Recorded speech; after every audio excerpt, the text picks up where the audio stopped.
रामकृष्ण नामी हिरोडी साजिरे हृदय मंदिरे स्मराकारे आपले आपण करा सोडवन संसार बंधन तोडा वेगी ज्ञान देवा ध्याने रामकृष्ण माळा ज्ञान देवा ध्याने रामकृष्ण माळा हृदय जिव्हाळा श्रीमूर्तीराया आपले आपण करा सोडवन संसार बंधन तोडा वेगी विठाला विठाला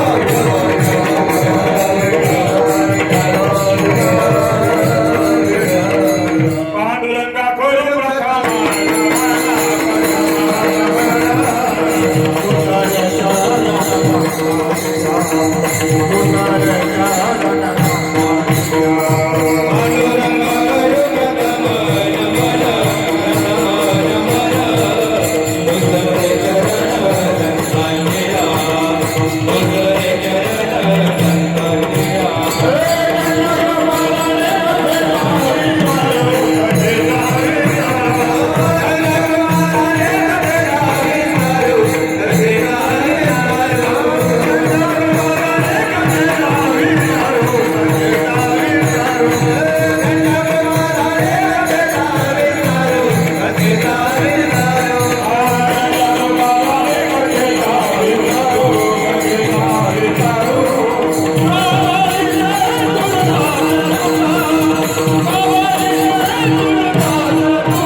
रामकृष्ण नामी हिरोणी साजिरे हृदय मंदिरे स्मराकारे आपले आपण करा सोडवन संसार बंधन तोडा वेगी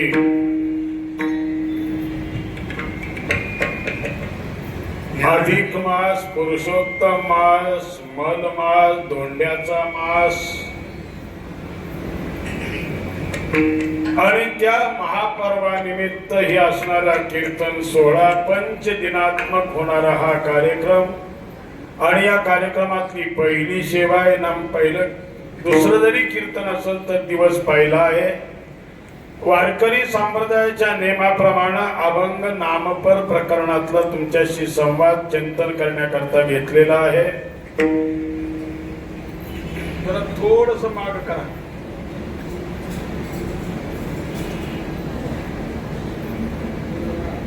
बोर्ड घ्या पहिला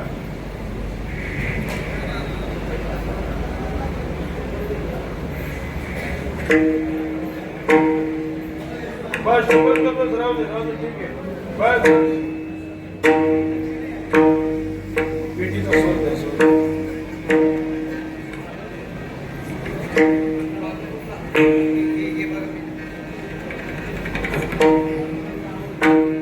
नाहीतरी जरा नजर जर टाकली तर तुमच्या लक्षात येईल बऱ्याच जणांचे बहुतेकांचे भाते निकामी झालेलेच आपल्या ते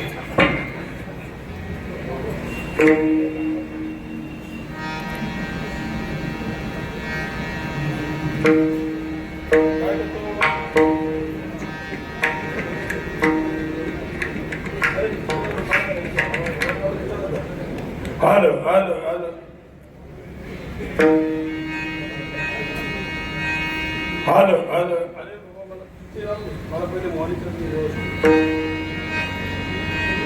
माता भगिनी ज्या पुरुषांच्या मागे बसलेल्या आहेत सर्वांना विनंती आहे महिलांच्या बाजूला आपण बसा सर्व माता भगिनी इकडे या बाजूला बसा हॅलो हॅलो पुढे सरून बसा हॅलो हॅलो हॅलो विठाला विठाला मला वेळ द्या रामकृष्ण नामी ही दोन्ही साजिरी हृदय मंदिरी स्मराकारे आपले आपण करा सोडवण संसार बंधन तोडा देवी वेगी ज्ञान देवा ध्यानी रामकृष्ण माळा हृदय जिव्हाळा श्रीमूर्तीराया आपले आपण करा सोडवण संसार बंधन तोडा वेगी अभंग ज्ञानेश्वर महाराजांचा 3 चरणाचा कमीत कमी कडव्यातला भरपूर त्याच्यातला मतितार्थ सांगणारा सर्व भाविकांना इथून व्यासपीठावरून प्रणाम करतो.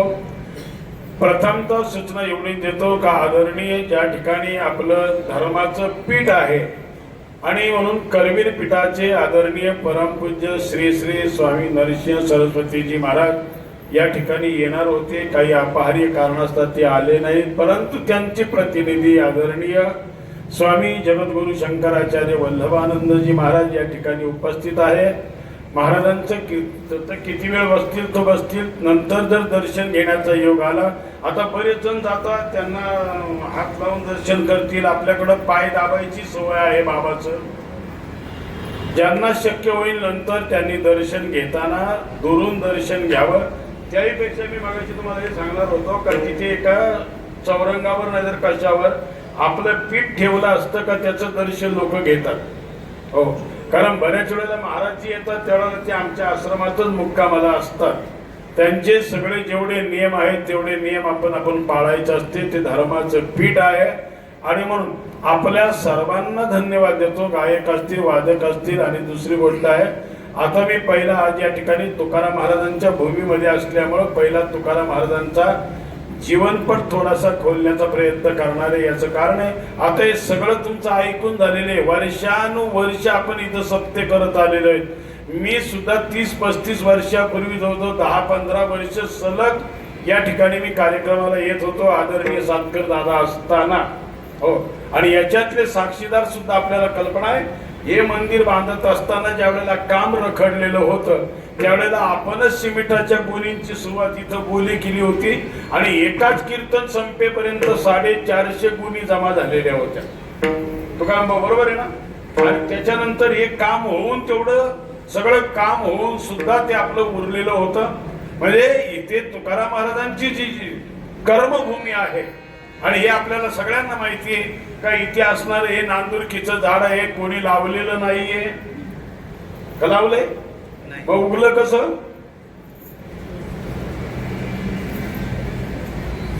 तुकाराम महाराज उगलं कसं? हा, काय झालं?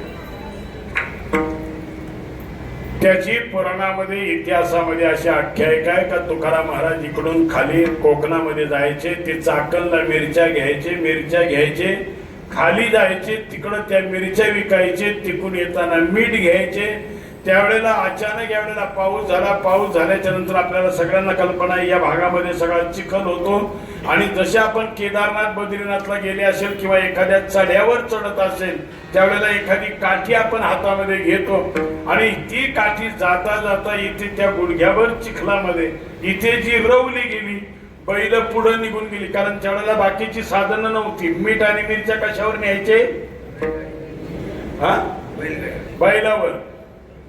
हो हो, बैलावरच. निडाय का गाढवही नव्हती, खेचरही नव्हती. आणि तुकाराम महाराजांची जी काठी जो थोडासा कधी कधी असं चिखलामध्ये जातो एखाद्या माणसाचा सुद्धा बा पावसाळ्यामध्ये चिखलामध्ये पाय जर जोरात गेला तर चप्पल खालीच राहते आणि पाय वर निघून येतो.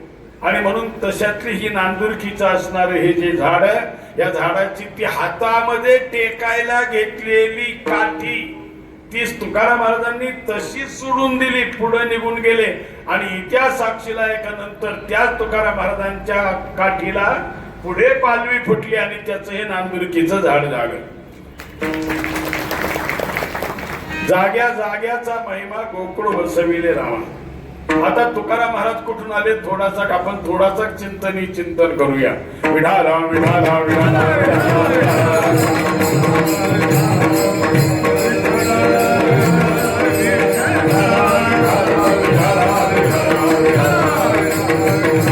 थोडस पुराणांमध्ये जा. आपल्या हिंदू धर्माची 4 युग सत्य, त्रेता, द्वापर आणि कली. प्रत्येक युगामध्ये भगवंताचे अवतार वेगळे वेगळे संभव आम्ही युगे युगे. आणि दुसरी गोष्ट अशी आहे का सत्ययुगामधला एक प्रसंग असा येतो, रामायणामध्ये प्रसंग येतो, श्रीमद भागवतामध्ये प्रसंग येतो, अन्य ग्रंथांमध्ये याचा प्रसंग असा येतो का एकदा ब्रह्मदेवाचे मानसपुत्र सनकादिक संत हे भगवान विष्णूच्या असणाऱ्या वैकुंठामध्ये दर्शनाकरता गेले भगवान विष्णूच्या. आणि आज आपल्याला प्रसंग पाहायचा आहे.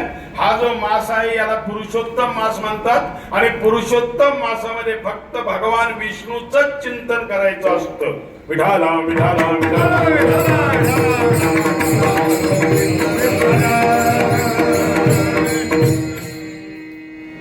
हे सगळे दर्शनाला गेले. वैकुंठाच्या भगवंताच्या त्या स्थानाला 7 द्वारे पैकी 6 द्वार हे सनकाधिक संत पार करत गेले. 6 द्वार नीट आहे का? याच्यातला अर्थ फक्त केवळ गोष्ट नाहीये, याच्यातलं जीवनाशी अनुकरणीय करण्याकरता तो सिद्धांत आहे. आणि 7व्या द्वारावर भगवंताचे 2 द्वारपाल होते. त्यांचं नावे जय आणि विजय. कथा अनेक वेळेला ऐकल्यात तुम्ही. काटकर महाराजांनी रामायण सांगितलेलं आहे, त्याच्यात ऐकलंय, बऱ्याच कीर्तनकारांचं ऐकलेलं आहे. आणि तिथे या संकाधिक संतांना वयाची 5-5 वर्षाची दिसणारी नग्न बालक या चौघांनाही त्या ठिकाणी अडवलं. ते जय आणि विजयानं आतमध्ये जाण्याकरता प्रवेश नाही दिला. पुन्हा पुन्हा विनंती करूनही जय आणि विजयानं सोडलं नाही. आणि दुसरा एक सिद्धांत असा आहे, भगवंताच्या परवानगी शिवाय सोडू नये हा जरी आदेश असला तरी ज्यांना आपल्या जीवनाची 6 द्वार पास केलेली आहेत. 6 द्वार म्हणजे केवळ लावलेल्या चौकटी नका समजू. काम, क्रोध, लोभ, मोह, मद आणि मत्सर षड्रिपूंनाही ज्यानं पार केलेला आहे महाराज, तो केवळ साधक अवस्थेमध्ये राहत नाही. मन गेले विलया ब्रह्मानंदा माझारी आत्मा. जसा शुकदेवांकरता एक प्रमाण वापरलं जातं. जन्मता संसार त्यजियला शुके, जन्मता संसार त्यजियला शुके, मोची निष्कलंक तुका म्हणे.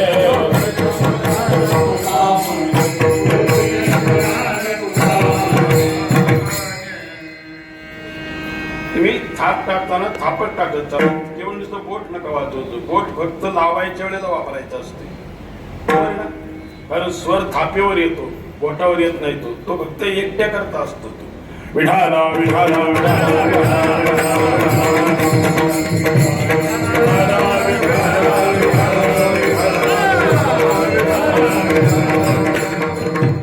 सात द्वार पार केली. 6 द्वार. ज्यानं 6 द्वार पार केली त्याला मज्जाव नसावा. अडवलं त्यांनी. मला तेही सर्वसाधारण दिसणारी जरी बालक होती तरी पण साधनेनं फार उत्तुंगता गाठलेली होती.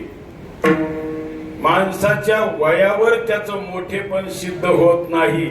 आणि वयावर जर मोठेपण सिद्ध झालं असतं तर महाराज माझ्या मुक्ताईपेक्षा चांगदेव महाराज केव्हाही मोठे ठरले असते. ते 1400 वर्षाचे होते. परंतु त्या मुक्ताईला त्यांचं गुरु बनावं लागलं. साधनेनं माणूस मोठा होतो, वयानं आणि पैशानं मोठा होत नाही.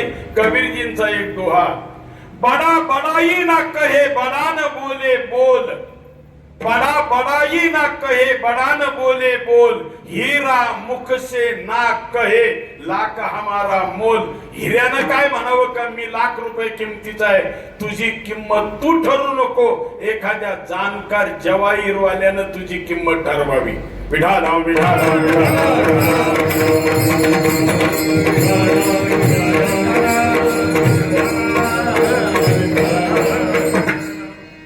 त्यांनी सुद्धा अंतर्मुख झाले. संकाधिक संत सनंद, सनंदन, सुजात, सनत कुमार हे 4 भाऊ 5-5 वर्षाचे अंतर्मुख झाले. ध्यानावस्थित तद्गतेन मनसा पश्यन्ति यम योगिनो, न सांगता तुम्हा कळो येते अंतर. आणि जर तुम्ही भगवंताच्या दरवाजावर राहण्याच्या योग्यतेचे जर असाल आणि तुमच्यामध्ये जर हा अहंकार असेल मोठेपणाचा, तर भगवंताच्या दरवाजावर तुम्ही राहण्याच्या योग्यतेचे नाहीत. म्हणून त्या चौघांनीही जय आणि विजयाला शाप दिला का तुमचं पतन होईल आणि तुम्ही 7 जन्म पृथ्वी तलावर जन्म घ्याल. शाप होता महाराज तो. आणि ज्याच्या जीवनामध्ये तपश्चर्येचं साधनेचं फळ आहे ना, तो शाप देऊ शकतो अथवा आशीर्वाद देऊ शकतो. हजारो वर्षांची तपश्चर्या असावी लागते तेव्हा तो आशीर्वादाला प्राप्त होतो. गुणाश ठाऊक माफ करा. हो तुकाराम बुवा, तुमच्यासारखा माझ्यासारखा पुढारी माझ्यासारखा महाराज एका दिवशी लग्नात 10 ठिकाणी भाषण करून आशीर्वाद देतो. याच्याकडे स्टॉक किती येतोच कळत नाही महाराज. माऊलींना विचारा ना, मला काय विचारता? ज्याचे ऐक्य धड नाही त्याचे परत्रप सशी काही. ज्याला अजून स्वतःला दुसऱ्याच्या आशीर्वादाची गरज आहे तो दुसऱ्यांना बिनभोभाट आशीर्वाद देतोय फक्त ते समाधान होण्याकरता. त्याच्याही आशीर्वादात दम नाही. आणि मी अनेक वेळेला सांगत असतो महाराज, आशीर्वादात दम त्याच्या असावा ज्ञानेश्वर महाराजांसारखा का सच्चिदानंद बाबा प्राणोत्क्रमण झाल्याच्या नंतर त्यांच्या धर्मपत्नीला नमस्कार केला, सौभाग्यवती भव म्हणून आशीर्वाद दिला आणि मेलेला गेलेला सच्चिदानंद बाबा जिवंत करून दिला. एवढा आशीर्वादात दम पाहिजे. आपल्यांना आशीर्वाद दिलेल्यांना मरावं लागते. कोण कसा मरतो कोण कसा मरतो ज्याचं त्याला माहिती. विढाला विढाला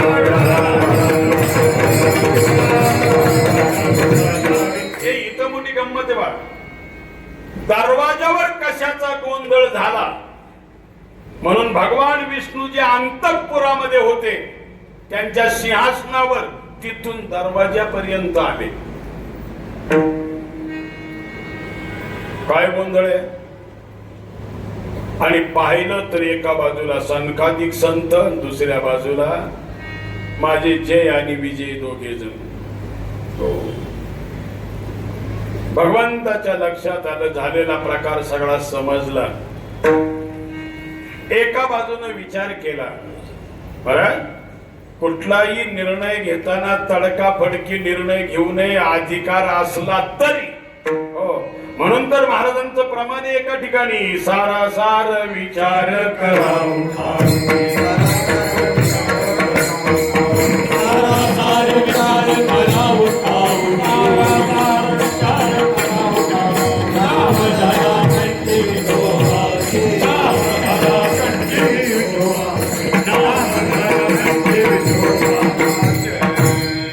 दोघांचाही विचार केला, चूक दोघांची नाही. चूक दोघांची नाही. कारण माझ्या परवानगी शिवाय कोणालाही आतमध्ये सोडू नये ही माझी आज्ञा जय आणि विजयानं पालन केलंय. पण सनकादिकांसारख्यांना मज्जा व्हावा हे तितकंच खरं नाही. तुमच्या भाषेत सांगू, तुमच्या भाषेत आता विद्यमान असणारे राष्ट्रपती हो कोणाच्या कृपेने राष्ट्रपती झाले? मोदींच्याच झाले ना. राजकारण तर कळतं की नाही लक्ष्मणजी? हो कारण बाकीचं नसलं गाठ्यात तरी हे माथ्यात देन तुमच्या. तरी पण उद्या जरी राष्ट्रपती भवनामध्ये जायचं ठरलं आणि मोदीजींना जरी राष्ट्रपतीची भेट घ्यायची ठरलं तरी मोदीजी डायरेक्ट कमऱ्यामध्ये घुसू शकत नाहीत.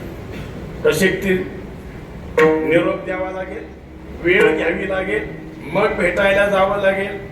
बरोबर की नाही? झाल्यात मोदींच्याच कृपेनं का नाही झाल्या? तरी पण परवानगीशिवाय जाता येणार नाही. पण इमानदारी सांगू, ज्या राष्ट्रपती भवनामध्ये जे साफसफाई करणारे कामगार आहेत हो, तिथली सगळी जी रोजची कामं करणारी आहेत त्या कामगारांना वेटिंगला बसावं लागत असेल का ती डायरेक्ट घुसत असतील? हा, भाजी आणायला गेलाय वेटिंगला बसेल तो, दूध आणायला गेलाय वेटिंगला बसेल का तो डायरेक्ट घुसणार आहे महाराज, त्याच्यामध्ये आतमध्ये घुसणार आहे, अधिकार आहे ती.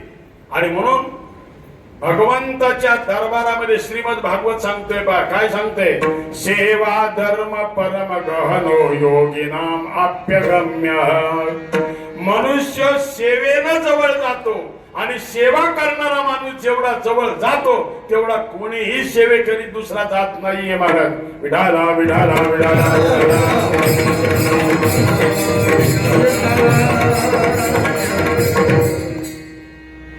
शाप तर दिलाय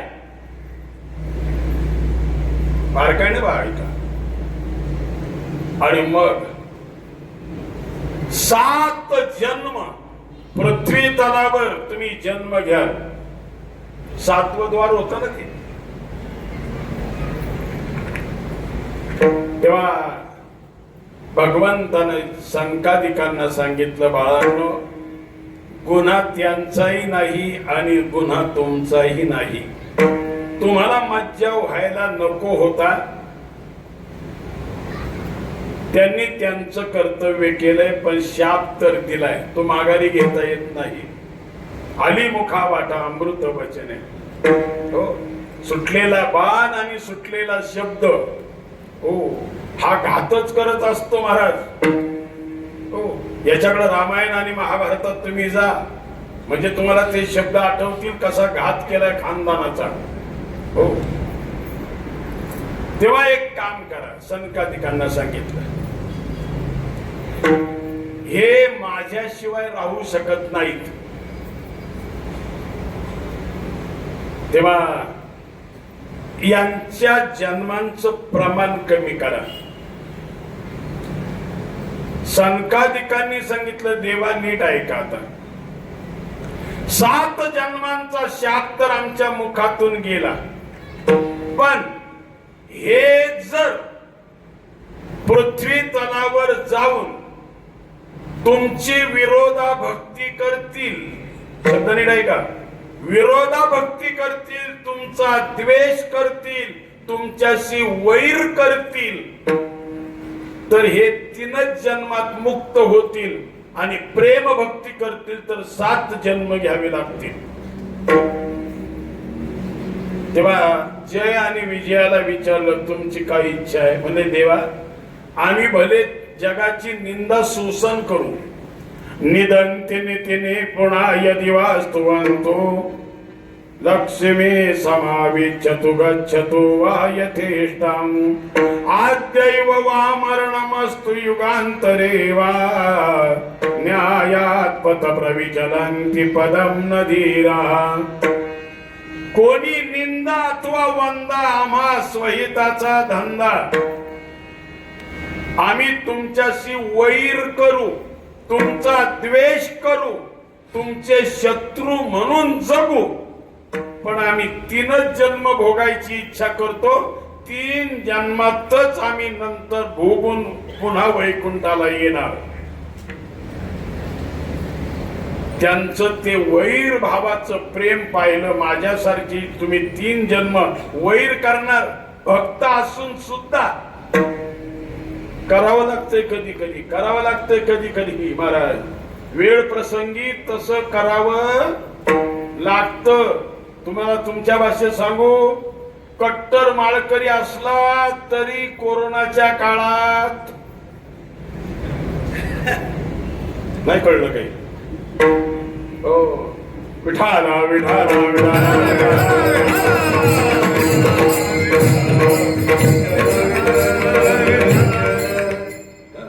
बरं, मी म्हणतो तेवढ्या कारणाची जगायला ठीक आहे, खायला पाहिजे होतं, पण परत माळा घालायला पाहिजे होतं की नव्हत्या? ते म्हणजे आता तेव्हा गेले त्या या या या बडे या विठाला विठाला विठाला.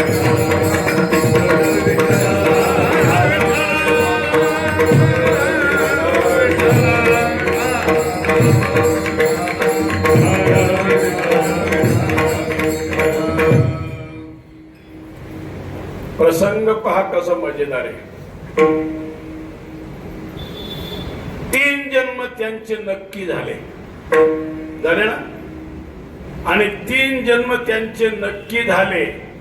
भगवंतानं सांगितलं माझ्या प्रेमा खातर जर तुम्हाला हे जन्म भोगावे लागत असतील तर तुमच्या प्रेमा खातर मी सुद्धा तुमच्या 3 जन्माबरोबर मी 4 अवतार तुमच्या बरोबरीने घ्यायला खाली येतो. पाहता इथं गंमत कशी आहे. यांचे 3 जन्म. जय विजयाचा पहिला जन्म झाला हिरण्याक्ष हिरण्यकश्यपू सत्ययुगामध्ये. त्यांचा दुसरा जन्म झाला त्रेतायुगामध्ये रावण कुंभकर्ण, आणि त्यांचा तिसरा जन्म झाला द्वापार युगामध्ये शिशुपाल आणि दंतवक्र. कंस नाही, कंस हा मागच्या जन्मातला काळ नेमी आहे. हनुमानजी जेव्हा पर्वत आणायला गेले ना त्यावेळेला तो आडवायला बसलेला काल नेमी तोच कंस झालेला आहे पुढे महाराज, तोच कंस आहे पुढे. हिरण्याक्ष हिरण्यकश्यपू, रावण कुंभकर्ण 2 अवतार, शिशुपाल आणि दंतवक्र किती झाले? 3 अवतार. यांच्या तिघांबरोबर देवाचे 4 अवतार. यांचे 3 देवाचे 4. 5वे सत्ययुगामध्ये हिरण्याक्ष हिरण्यकश्यपू एकच अवतार दोघांचा, त्याच्यात देवाचे 2 अवतार. हिरण्याक्षा करता स्वतंत्र अवतार वराहाचा आणि हिरण्यकश्यपू करता दुसरा अवतार भगवंताचा नरसिंहाचा. यांचे 1 झाले, भगवंताचे 2 झाले. लक्षात येते ना? आणि नाही लक्षात आलं तर त्याला माझा विलाज नाहीये, कारण ज्या भूमीवर गेल्यावर त्या भूमीसारखं बोललं पाहिजे महाराज. हो. यांचा दुसरा अवतार रावण कुंभकर्णाचा, भगवंताचा तिसरा अवतार भगुरामाचा, यांचा तिसरा अवतार शिशुपाल दंतवक्राचा, भगवंताचा चौथा अवतार भगवान श्री कृष्णाचा. झाले यांचे 3. भगवंताचे किती झाले? झाले ना 4. मग यांच्या दोघांमध्ये ठराव झाला, तुम्ही जर 3 घेणार असाल तर मी 4 घेणार आहे. ज्याच्या भेटी करता मी आलोय, आम्ही आलोय, संघातिक म्हणतात. तो जर ज्यांच्या करता, जर जगाच्या उद्धारा करता जर पृथ्वी तलावर चालला असेल आणि पृथ्वी तलावरून जर आम्ही वैकुंठात आलो असो तर आम्ही वैकुंठात बसून काय करणार?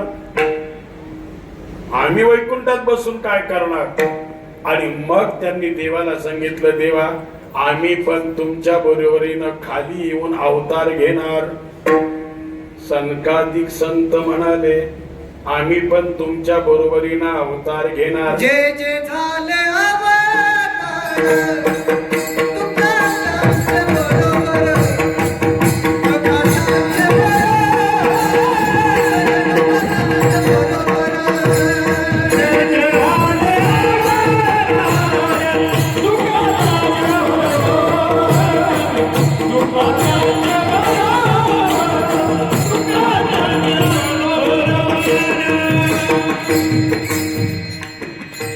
प्रमाणे येणारच होतं, पण ते थोडं लवकर आलं.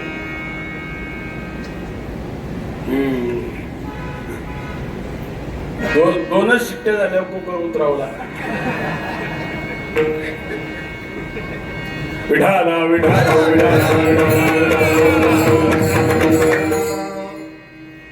मख्खी तर ऐका. यांचे 3 देवाचे आणि सनकाधिकांनी हात जोडून सांगितलं, देवा त्यांचे 3 तुमचे 4 आम्ही तुमच्याच बरोबरीनं 5 अवतार घेणार. महाराज नेहमी देवापेक्षा भक्त श्रेष्ठ असतो. आणि म्हणून 5 अवतार कसे ते निदाय का? हे 4 आणि 3 समजले ना?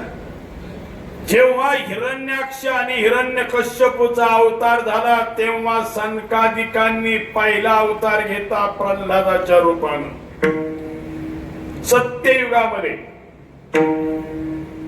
जेव्हा हिरण्याक्ष हिरण्यकश्यपूंचा दुसरा अवतार झाला, रावण कुंभकर्ण भगवंताचा अवतार झाला, त्यावेळेला भगवान रामाचा, त्यावेळेला सनकादिकांनी म्हणजे प्रल्हादांनी दुसरा अवतार घेतला वालीच्या घरी अंगदाच्या रूपानं. तिसरा अवतार शिशुपाल आणि दंतवक्र जेव्हा जय विजय झाले, तेव्हा भगवान श्रीकृष्ण झाले, तेव्हा सनकादिकांचा तिसरा अवतार झाला उद्धवाचा. किती झाले? प्रल्हाद, अंगद, उद्धव. आणि हे महाराज निमित्त मात्र बनलं. रुक्मिणी रुसली, पंढरपूरला दिंडोरी वनामध्ये आली आणि तिची समजूत काढण्याकरता माझा द्वारकेचा द्वारकाधीश आला. हे ठीक आहे, सगळं ठीक आहे महाराज इथपर्यंत. हो, परंतु तिथे त्यांना केवळ आणि केवळ पुंडलिक निमित्त बनवला. सगळ्या जगाला माहितीये पायाळाच्या गुणे पडले ठाऊ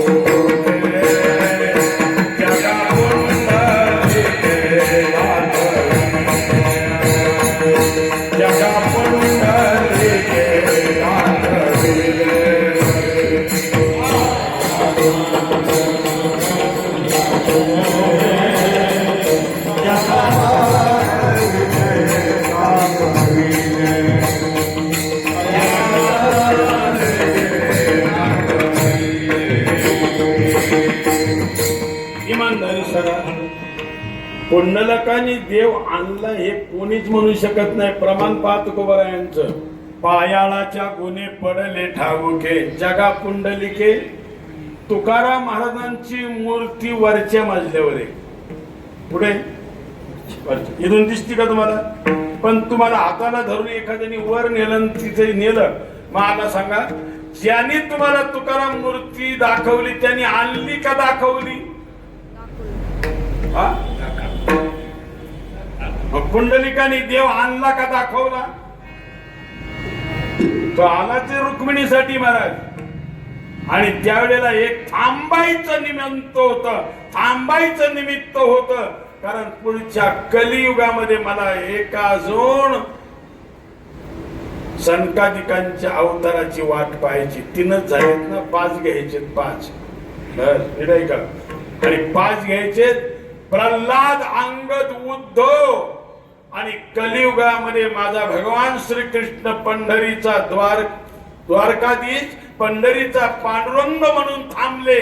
आणि त्या ठिकाणी सनकादिक संत हे नामदेवराय म्हणून त्या ठिकाणी प्राकट्य झालं. हे दामुशिटी वगैरे वगैरे तो सगळा इतिहास पाहत मी. किती झाले? पाहत मी. प्रल्हाद, अंगद, उद्धव आणि नामदेव. म्हणून आपण काकड्यामध्ये म्हणतोय चंदोबा चौयुगाचा भक्त.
एक दुसरा अर्थ घ्या बरं का त्याच्यातला. वाळवंटापासून नामदेवराय कुठे आहेत? महाद्वारात आहेत ना. आता आले कुठून? कोणतं वाळवंट? पुंडलिकाच्या तिथलं तर आहेच आहे महाराज. परंतु नामदेवरायांचं वाळवंट हिरण्यकश्यपूच्या खानदानातलंय. हो, सगळ्या जगाला माहितीये का प्रल्हादाला किती सुखानं ठेवला होता, का वाळवंटासारखा तापवला होता त्याला. हो, प्रल्हादाच. आणि महाराज पुढे आणखीन जा कधी भेटलो तर मला आठवण करा महाराज. याच प्रल्हादाचा अवतार रामानंद स्वामींच्या फुलांच्या निर्मल्यातून भगवंताच्या कृपेनं आणि रामानंद स्वामींच्या तपश्चर्येनं हा प्रल्हादाचा अवतार नंतर कबीरांचा झालेला आहे महाराज. का? हिरण्यकश्यपून भक्ती करू दिली नाही. दिली का करून? म्हणून प्रल्हादाचा ज्यावेळेला हिरण्यकश्यपूला मारला, प्रल्हादाला मांडीवर घेतला, त्यावेळेला त्याला वरमृई काय तुला मागायचे ते माग. त्यावेळेला प्रल्हादानं मागितलं होतं, घेईन मी जन्म यादसाठी देवा,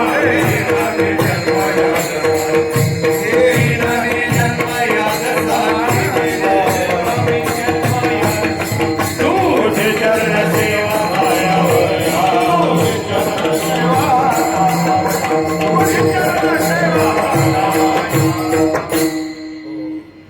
किती झाले? संकादिकांचे जन्म किती झाले? प्रल्हाद, अंगद, उद्धव आणि नामदेव, बरोबर ना? आणि महाराज संकादिकांचा 5वा संकल्प पूर्ण करण्याकरता त्याच नामदेवरायांचा अवतार पुढे जगद्गुरु तुका अवतार नामयाचा, जगद्गुरु तुका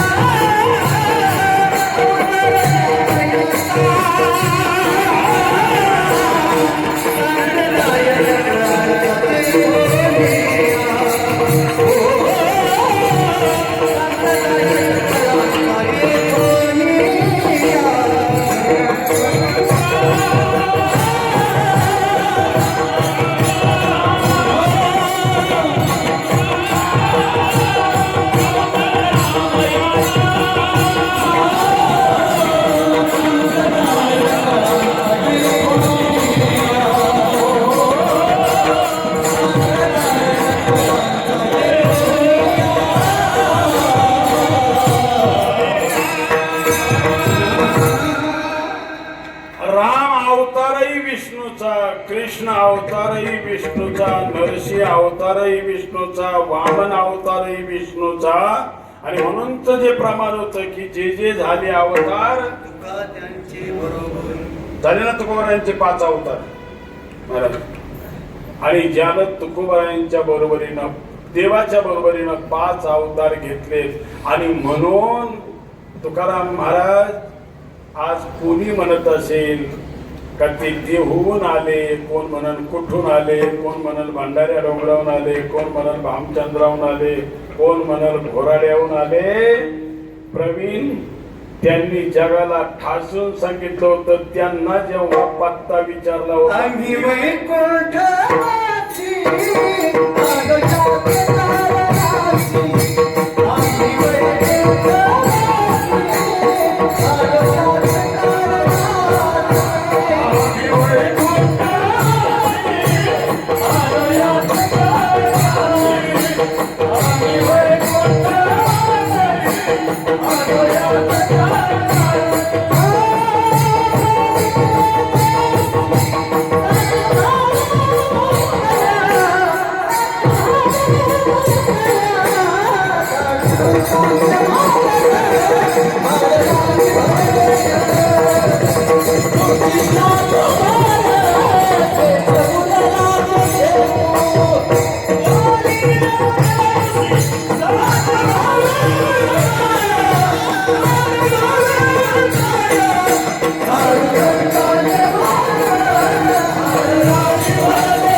आलो पत्ता आम्ही कुठले ना देहूचे.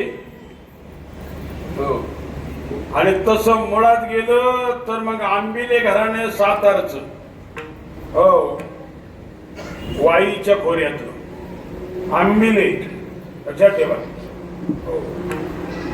आणि असा प्रवास जो तुकोबारायांचा झाला, तुकोबाराय आले आणि 5 जन्मांचा प्रवास करत करत आले, तरीही मला शंकाही नाही, तुकाराम महाराजांना शंका आहे. महाराज, एका अभंगाबद्दल मी अनेक वेळेला चिंतन करत असतो. महाराज, तुकाराम महाराजांनी देवाकडे एक अभंग मागितलाय, दुर्बुद्धी ते मना कदा नपजो, मागितला की नाही? मग मला सांगा, ज्यानं देवाबरोबरीनं 5 अवतार घेतले, नामदेव अवतारात तर देवाला जीव घातलाय, काय काय केलं नाही महाराज. आणि तरीही ते म्हणतात का माझ्या मनामध्ये दुर्बुद्धी येऊ देऊ नको. 5 जन्म ज्यांनी भक्ती केली त्यालाही दुचकुदुची आहे का दुर्बुद्धी केव्हाही येऊ शकते. महाराज, इथं 5 महिन्यात आम्ही परमार्थ करायला लागल्याच्या नंतर सुद्धा आम्ही छाती फुगून सांगतोय, हो हो आमच्या आता इथंच का आता एक छोटासा सप्ताह आहे की नाही 5 दिवसाचा, आहे की नाही 5 दिवसाचा. महाराज, याच्यातही बऱ्याच जणांच्या तब्येती बिघडल्या असतील.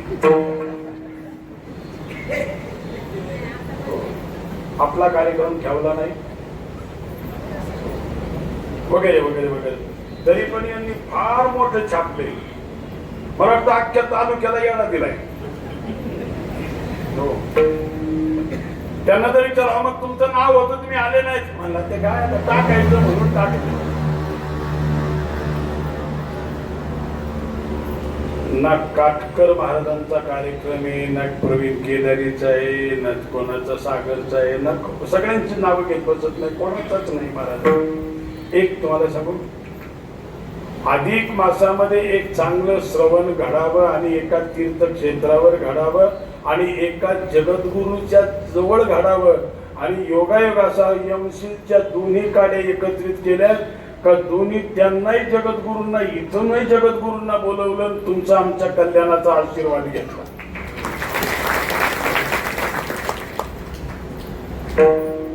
महाराजांना मग अशी फोन करत होतो, पण महाराजांची संध्याकाळची पूजा चालू होती मग अशी.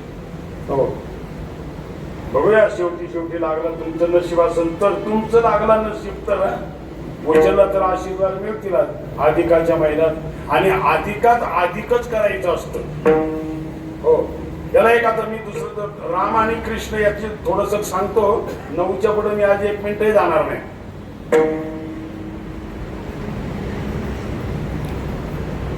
हे बाकीचं सगळं आम्हाला कळलं महाराज.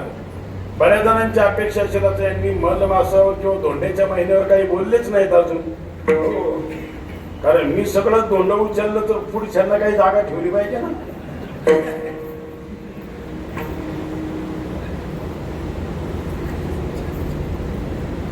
याला पुरुषोत्तम मास म्हणतात. देवाचा हा महिना आहे म्हणून पुरुषोत्तम मास म्हणतात. अधिक आला 12 सोडून वाढाव झाला म्हणूनही त्याला अधिक मास म्हणतात. याला मलमासही म्हणतात. पण याला धोंड्याचा महिना का म्हणतात काही कळलंच नाही अजून, ते कुठे शास्त्रात आलंच नाही. काय बरेकर तुमचं काय मत? धोंड्याचा म्हणतात की नाही आपल्याकडे? हा, धोंड्याचा धोंड्या म्हणजे नावाच्या माणसाचा नाही. धोंडा म्हणजे दगड दत्ता निदाय का. धोंडा म्हणजे लक्षात ठेवा, याला जे धोंड्याचं म्हणतात त्याचं एकमेव कारण आहे. तुम्ही एक धोंडा जरी इथं आणून ठेवला आणि काला होईपर्यंत जरी त्याला कोणी हलवला नाही, तो सप्तेची किती कामं करील? हा, काही करणार नाही. महिनाभर एवढंच काम करा, धोंड्यासारखे जागा. म्हणजे धोंड्यासारखे, जसा धोंड्यात काहीच बदल होत नाही, जैशी स्थिती आहे तैशा परी आहे. महाराज, फक्त आणि फक्त धोंड्याच्या महिन्यामध्ये, या महिन्यामध्ये नवीन वास्तुशांती करायची नाही, नवीन घरची सुरुवात करायची नाही, लग्न विवाह करायचे नाहीत. म्हणजे थोडक्यात नवीन जे काही शुभ कार्य आहे त्याच्या भानगडीत पडायचं नाही. तरी पण शक्यता आहे, तरी पण या महिन्यात लग्न पत्रिका येतील.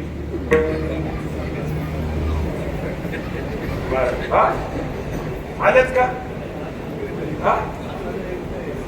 लग्नाच्या तिथी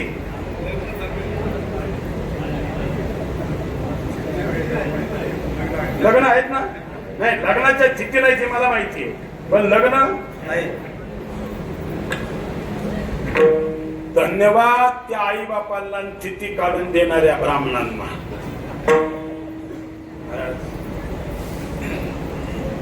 कुठे संस्कृती चालली आपली?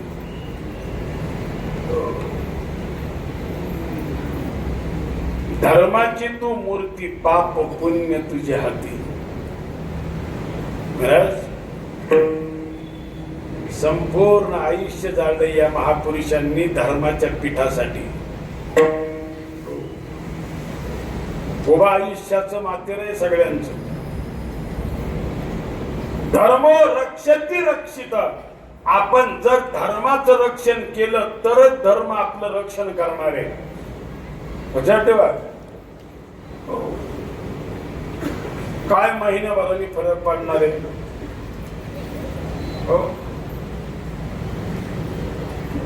महिन्याभरानं पुढं तिथी आहेत ना, लग्नाच्या तिथी आहेत ना, महिन्यात पळून जातील. हो, आणि महाराज पळून जाणाऱ्यांनाच विचारा.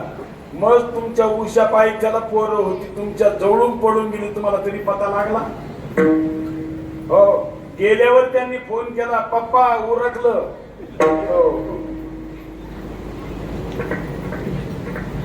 एक सांगू तुम्हाला, एवढं वाक्य तुम्हाला कधी देणार मी आचार्यांच्या समोर सांगतो. महाराजींच्या एक शर्टाची गुंडी घालायला वरची चुकली का आयुष्याच्या सगळ्या शर्टाच्या गुंड्या पुढच्या चुकणार आहेत.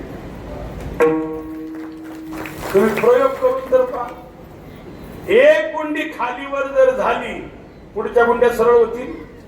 हा, आणि फजिती कोणाची होणार आहे? नाही नाही, ज्याच्या करता तुम्ही घाई घाई घातल्या, त्याच्या गाडीत बसून गेले लोक, त्याला असणार आहेत का तुम्हाला असणार आहेत? हो, आणि हे कधी कळलं? जिंदगी गुजर गई जब जीने का ढंग आया, क्षमा बुझ गई तब मैफिल ने रंग लाया. महाराजांचं सुद्धा वाक्य, कळो येईल अंत काळी प्राण प्रयाणाचे वेळी, राहती निराळी टिंब टिंब सकळ, एकला आम्ही दुःख भोगी कुंभ पाक जाचणी, तेथे कोणी सोडविना एका सद्गुरु वाचोणे. विठाला विठाला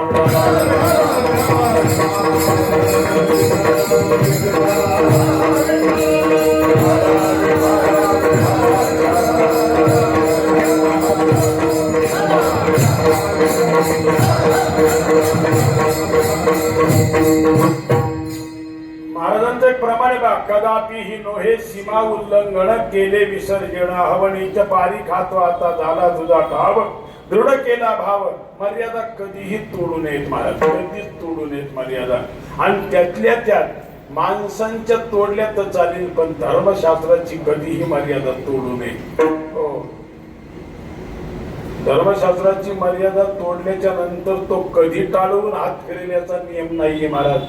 आणि मग माणसं म्हणतात, हो हे असं कसं झालं, असं कसं झालं, हे फक्त वरून वरून दिसलं, त्याचा मागचा सगळा 7-12 बघ, म्हणजे त्यांनी बऱ्याच वेळेला घोटाळे केलेले असतील ते. हो, तारणारा कोण आहे आपल्याला? आणि जो तारणारा आहे त्याच्या जर आपण मर्यादा तोडल्या तर तारणारा थोडा तारणार आहे आपल्याला. आणि म्हणून चला, राम आणि कृष्ण अभंगाच्या पहिल्या कडव्याचे, राम कृष्ण नामी हे दोन्ही साजेरी. भगवंताचे 10 अवतार, मत्स्य कच्छ वराह नरसिंह वामन परशुराम राम बुद्ध आणि कल्की. कल्की कृष्ण राहिल्यामध्ये कृष्ण कल्की, आणि अजून 10वा पुढे होणारे 9 झाले. पैकी सगळे अवतार कोणाचे? विष्णूचे. पण जरा बुद्धी नाही का? मग तुम्हाला मत्स्य अवतार जपायला नाही सांगितला, वराह नाही, कच्छ नाही, नरसिंह नाही, वामन नाही, परशुराम नाही. बाकीचे जेवढे अवतार भगवंताचे झाले तेवढे कर्म प्रधान अवतार आहेत. आणि राम आणि कृष्ण हे फक्त आणि फक्त भक्ती प्रधान अवतार आहेत. कार्य कारण संपलं, अवतार संपले, पण रावण कुंभकर्ण मारला, रामाना अवतार संपवला नाही. शिशुपाल आणि दंतवक्र मारला तेव्हा कृष्णाने अवतार संपवला नाही. त्याच्यानंतर भक्तीची गंगाच वाहिलेली आहे महाराज. हे दोन अवतार भक्ती प्रधान आहेत, राम आणि कृष्ण. तरी पण रामही विष्णू आणि कृष्णही, पण दोघांमध्ये मेळ नाही बसत महाराज. हो, पाहत्री रामाचा जन्म ऐन उन्हाळ्यात. बघा पुढे मेळ बसला तर मला सांगा. रामाचा जन्म ऐन उन्हाळ्यात, कृष्णाचा जन्म ऐन पावसाळ्यात. बरोबर.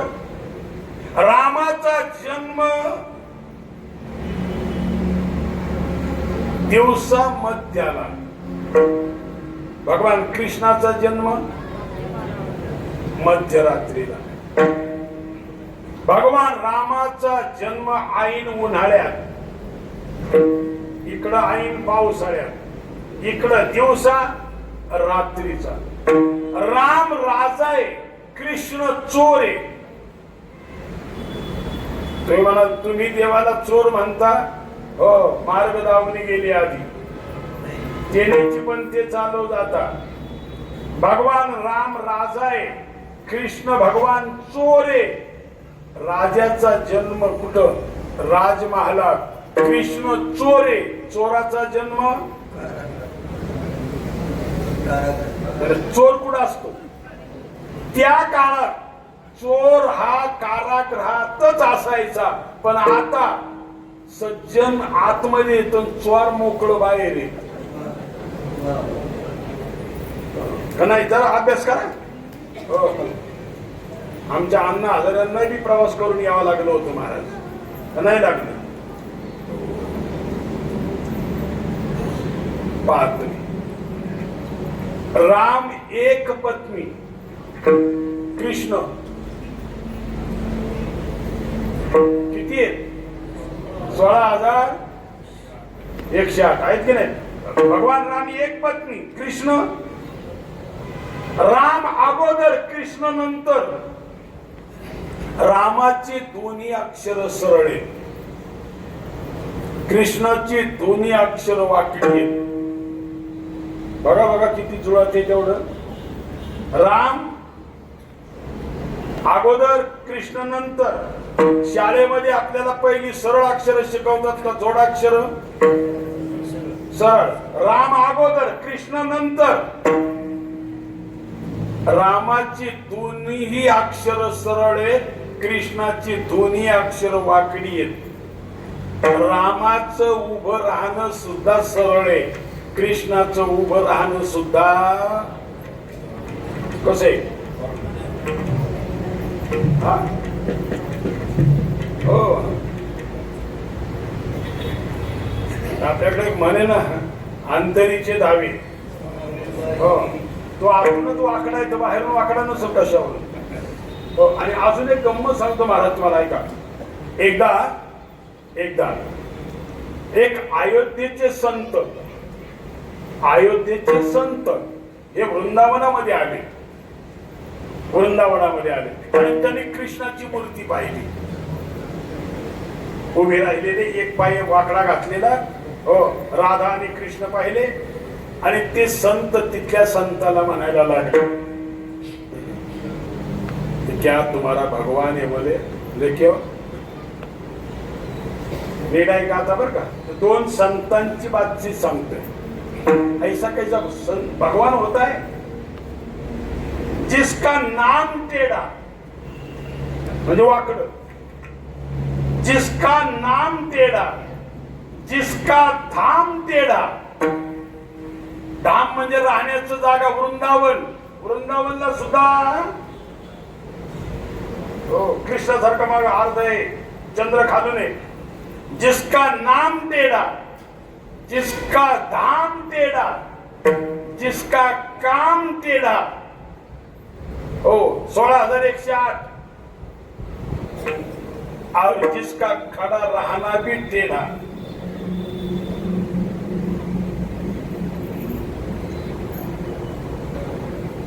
त्यांच्यात वाद सुरू झाला दोन्ही संतांमध्ये.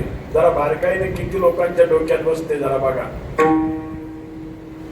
सगळाच वाकडा सगळाच वाकडा सगळाच वाकडा. ते वृंदावनातले जे संत होते ना महाराज, त्यांनी काय केलं, बोलता बोलता बोलता बोलता एक पाण्याच्या बावडी जवळ म्हणजे विहिरी जवळ ते बोलत होते आणि तिथे पाणी शेंदायची एक बादली होती. पाणी शेंदायची बादली होती. फार मोठा अर्थ आहे बरं का एवढ्या 2 वाक्यामध्ये. त्यांनी बोलता बोलता ती बादली उचलली विहिरीत टाकली. हे अयोध्येहून आलेल्या संतांना तहान लागली होती, त्याला पाणी प्यायचं होतं बिचाऱ्याला. यांनी बादली धरली आणि ती विहिरीत टाकली. महाराज, अरे मुझे पानी पीना था, बहुत प्यास लगी थी. हाँ क्यों नहीं, अरे बाल्टी नहीं तो पानी कैसे पिएंगे. निघाय का त्या वृंदावनातला साधू गेला.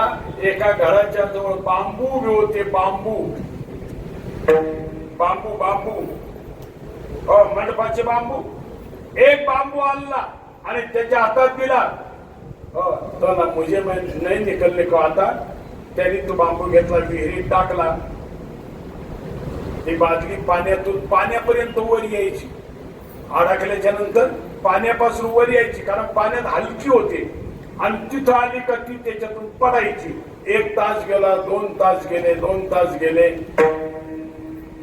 तेव्हा तो अयोध्येचा साधू काय म्हणाला, म्हणले बाबाजी जिंदगी भर ऐसी बाल्टी निकालते रहोगे तो बाल्टी नहीं निकलेगी.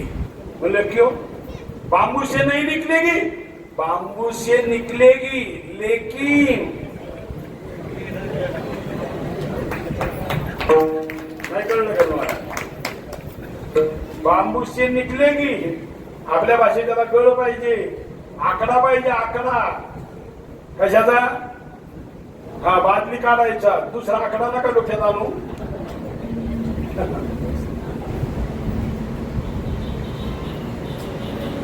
आणि एका संताने वर्णन केलं, तेवढ्यामध्ये एक बालक रूपामध्ये एक बालक आला आणि तो माझ्या भगवंताचा अवतार होता.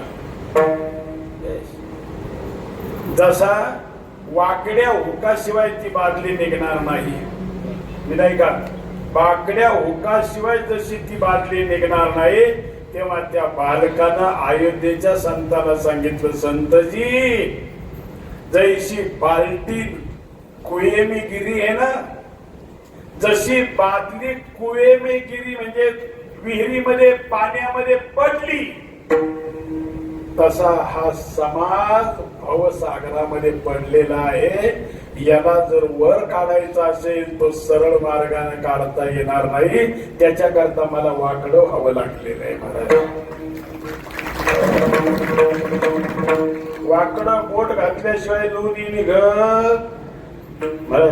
आणि हा राम आणि हा जो कृष्ण आहे, या राम आणि कृष्ण हे भक्ती प्रधान दोन्ही अवतार असल्यामुळे ज्ञानेश्वर महाराजांनी सांगितलं, जर तुम्हाला सोडवण करायची असेल तर तुम्हाला या 2च नामांचं चिंतन करावं लागेल.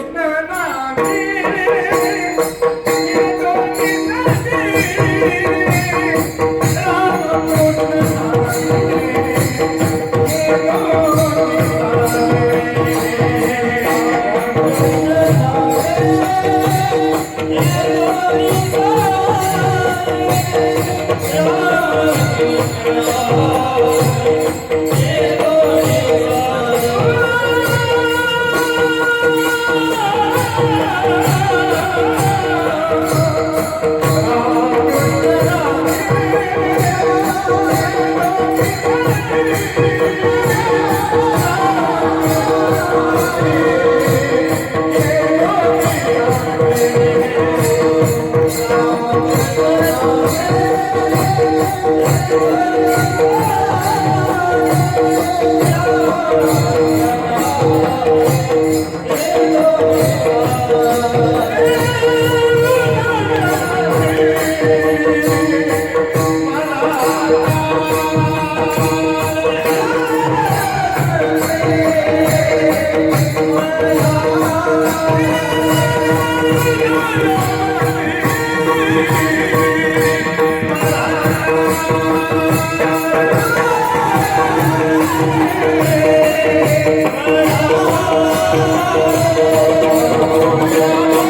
हृदय मंदिरे स्मराकारे देखावा नको. एवढं वाक्य आयुष्य ध्यानात ठेवा. कसा पाहिजे? हृदय मंदिरे स्मराकारे. पण इमानदारी सांगू महाराज, आपल्याला आतल्या आत नामस्मरण करायची जास्त इच्छा आहे का देखावा करायची जास्त इच्छा आहे? हा, कुठेही गेलं तरी आपलं नाव घेतलं पाहिजे.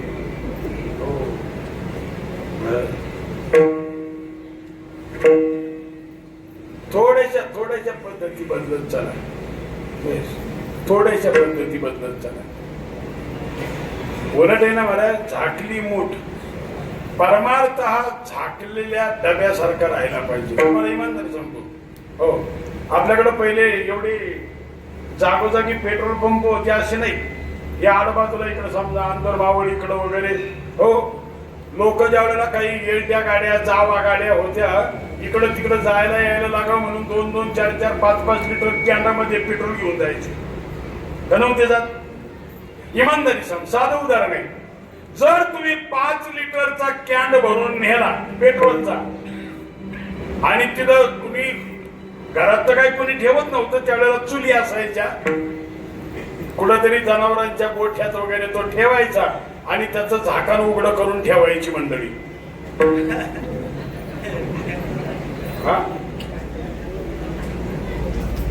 बर, मी म्हणतो जर त्याचं झाकण उघडं करून जर ठेवलं आणि महिन्याभराने जर बघायला गेला तर 5च्या 5 लिटर असेल का? आणि ते झाकण जर पॅक लावलेलं असेल तर तेवढे राहील. मला इमानदारी सांगू का तुम्हाला, हा 3.5 हाताचा डबा आहे. हे पुण्यरूपी पेट्रोल या शरीरामध्ये आहे. पण मी हे केलंय, मी ते केलंय, मी इथं पंक्ती घातल्या, इथं वर्गणी दिली, एवढं अन्नदान केलंय. जर ह्या डब्याचं हे तोंड उघडं राहिलं,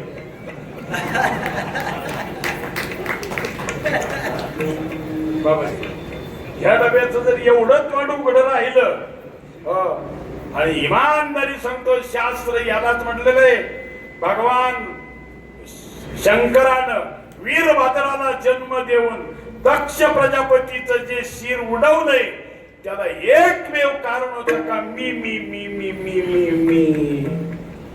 आणि हा मी पाना नडला आणि म्हणून स्वतःच शिर उडवून घेतलं होतं कोणी?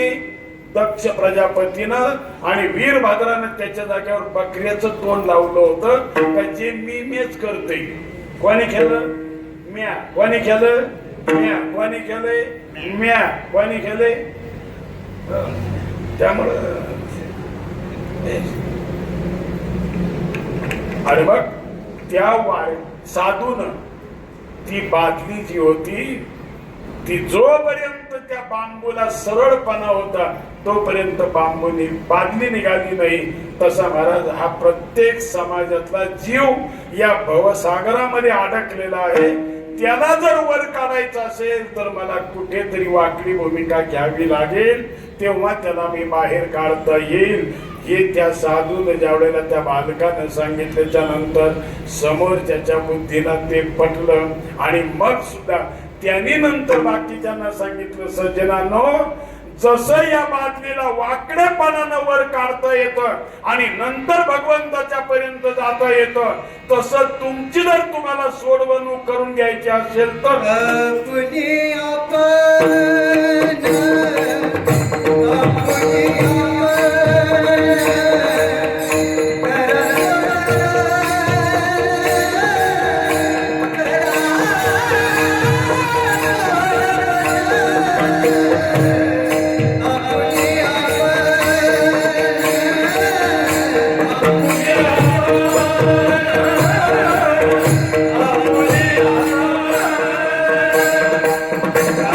Oh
सोडवण कशातली आहे? ही काय पोलीस स्टेशन मधली नाही, जेल मधली नाही. संसार बंधन तोडा वेगी, पुनरपि जननम पुनरपि मरणम पुनरपि जननी जगते या संसारे खलदोस्तारे कृपया पारे पारे पुरावे. किती वेळा जन्म यावी, किती व्हावे. आणि मग जर सोडवण करायची असेल तुम्हाला तर तुकोबर माऊली म्हणतात या ठिकाणी आपण करा सोडवण. आणि मग आता शेवटचे 5 मिनिटं आपल्याकडे आहे. 5 मिनिटांमध्ये बघूया आपण. ज्ञान देवा ध्यानी रामकृष्ण माळा हृदयी जिव्हाळा श्रीमूर्तीरया. याचं एकच कारण मला 5 मिनिटांमध्ये फक्त तुम्हाला जाता जाता अधिक मासामध्ये काय करावं थोडस एवढं सांगतो. मला माळा जर पाहिला तुम्ही गावरान भाषेतलं सांगतो पटापटा, शास्त्रात नाही घुसत. पहिली तुमच्या आमच्याकडे पिके यायची, आता तुमच्याकडे ज्वाऱ्या वगैरे असतील आहे का नाही. ज्वाऱ्याचं राखण करायचं ठरल्याच्या नंतर माणूस उभा राहायचा कशावर? हा माळा की नाही. त्याला खांब किती असायचे? 4 असायचे. महाराज आपल्या जीवनाच्या माळ्याला सुद्धा हे 4 पुरुषार्थाचे खांब आहेत. धर्म अर्थ काम आणि मोक्ष अथवा विवेक वैराग्य शम दमाती षटका आणि मुमुक्षुता. आणि आपले मूळ ग्रंथ आहेत ते 4 वेद आहेत. महाराज किती आहेत? याचा माळा बनवा. हो त्याच्यावर उभं राहायचं असेल ना स्थिर स्थिर, त्या माळ्यावर एखादी फळी टाका. हो महाराज हे जशी पंचकर्मेंद्रिय पंच ज्ञानेंद्रिय ना, ही हृदय मंदिरे स्मराकारे. मन बुद्धी चित्त आणि अंतःकरण ही आतली इंद्रिय ती 4. या 4चा माळा बनवा.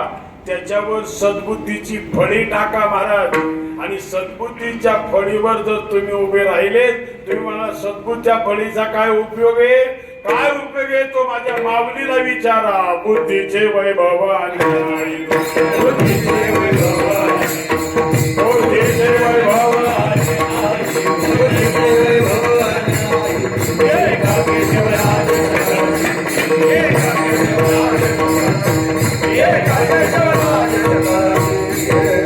या माळ्यावर उभे राहा. विवेक वैराग्याचा माळा बनवा. सद्बुद्धीची फळी त्याच्यावर उभी करा. आणि भक्तीची गोफण आपल्या हातात घ्या. आणि त्यानं ही षड्रिपूची असणारी पाखरं उडून द्या. नाही कळलं का तुम्हाला?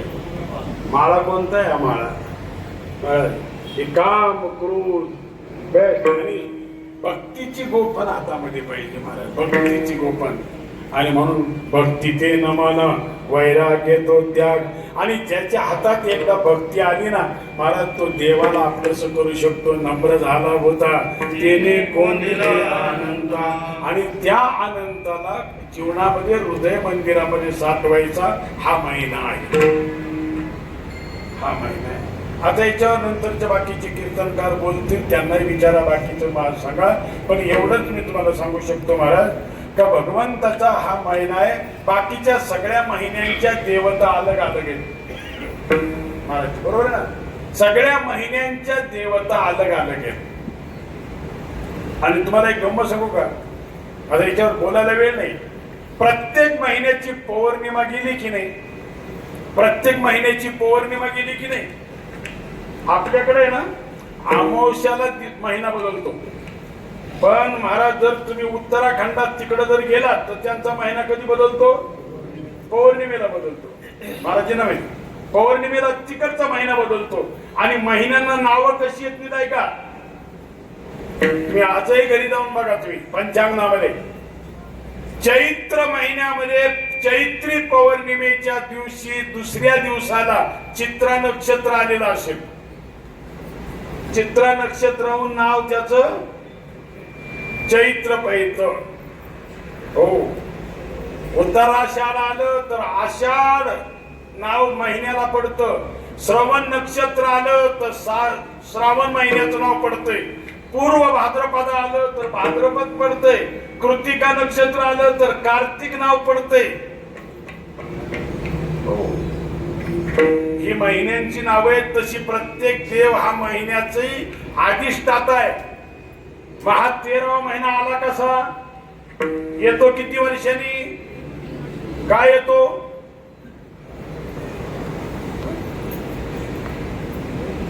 हे आपल्यासारखी त्याला सवय कुठे घुसायची मध्ये. हो, एक सांगू, सूर्य हा पृथ्वीभोवती फिरतो. नाही का? आता याच्यावर थोडस फार विज्ञान आहे. सूर्य कशाभोवती फिरतो? पृथ्वी सूर्याभोवती फिरते आणि पृथ्वीभोवती चंद्र फिरतो. एक वर्ष हे संपूर्ण भ्रमण करायला सूर्याला 365 दिवस लागतात आणि हे भ्रमण करायला चंद्राला 354 दिवस लागतात. किती? 354. 365 आणि 354. सूर्य आणि चंद्र तेवढ्याच अंतरावर चालला पाहिजे का नको चालायला? चालला पाहिजे. महिन्याला अंतर किती पडलं?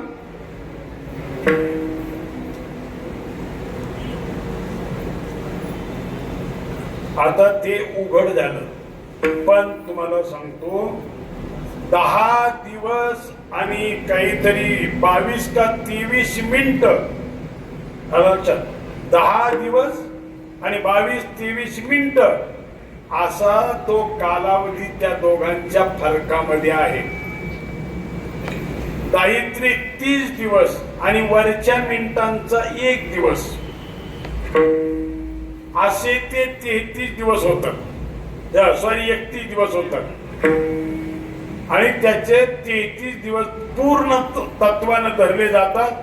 आणि म्हणून तो महिन्याचा कालावधी एकदा का लांबवला का परत नक्षत्र आणि हे सगळं जाग्यावर येतं. पुन्हा त्या तिथीला येतं जाग्यावर. मधला गॅप भरून काढला जातो. मला तर मला वाटतं एवढे नाही डोक्यात यायचं लवकर. ज्यांनी नांगर हाकलेत ना, नांगर हाकले ना साहेबराव, हाकले ना. हा, जर कधी नांगरता जर तास वाकडं आलं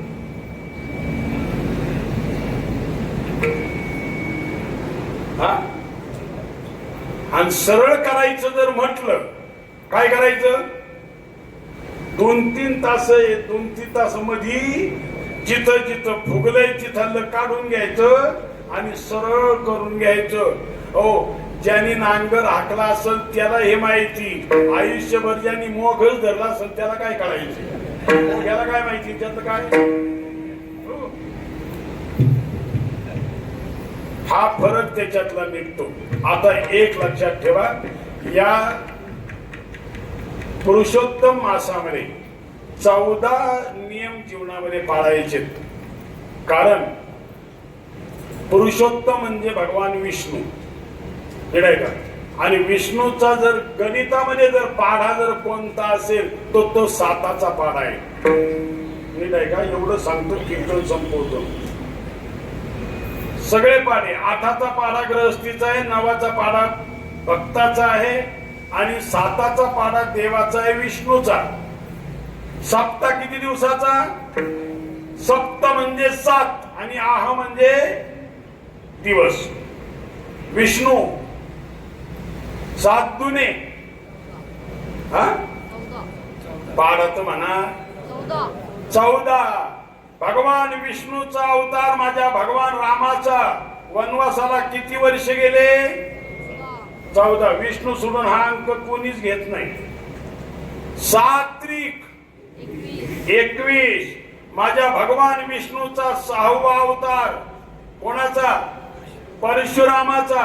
किती वेळेला निक्षत्रिय पृथ्वी गेली? 21. त्याच विष्णूचा अवतार माझ्या पांडुरंगाचा 728 728. योगी 28. आकडं ध्यानात ठेवा बरं का. हो म्हणजे ध्यानात ठेवा म्हणजे फक्त इथं समजाय पुरतं, नाही तर एखाद्याला आकडा लावायचा ठरल्यावर तो याच्यातला लावी. हो आणि परत म्हणून आकडा नाही लागला. आता हा आकडा इकडे देवाच्या घरी जायचा आहे, तो तिकडे नाही. 7 चोक 7 ही 35 तत्व आहे.